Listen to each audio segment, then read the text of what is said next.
And it has been a wild week for banks. Let's take a look at where those stocks closed this week, starting with First Republic, ending the week down 72% for the week. Today, it was down 33%. Let's also take a look at Credit Suisse, ending the week down 24%, Jana.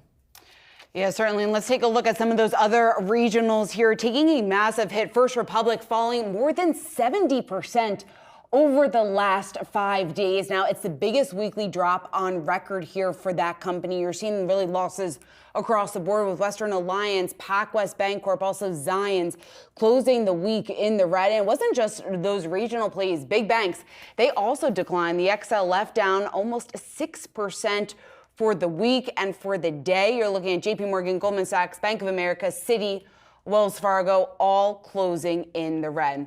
For a full breakdown on what has been a very eventful week for the banking sector, we want to get over to our very own Rochelle Akufo.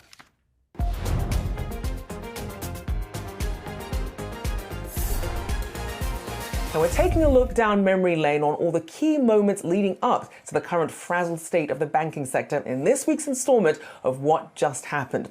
Now it begins with Silicon Valley Bank when it proposed selling stock to raise additional capital, leading to clients pulling their money from the bank out of fear as depositors tried to withdraw $42 billion from the institution.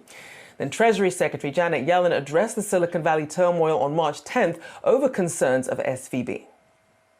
There are recent developments that concern a few banks that I'm monitoring very carefully.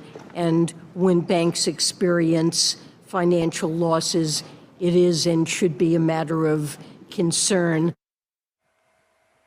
However, Yellen making note when convening with financial regulators that the banking system remains resilient.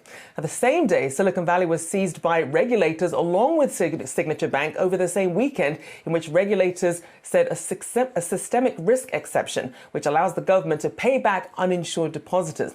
At the start of the week, SVB depositors were given access to their money, followed by investigations opening the next day on SVB's collapse.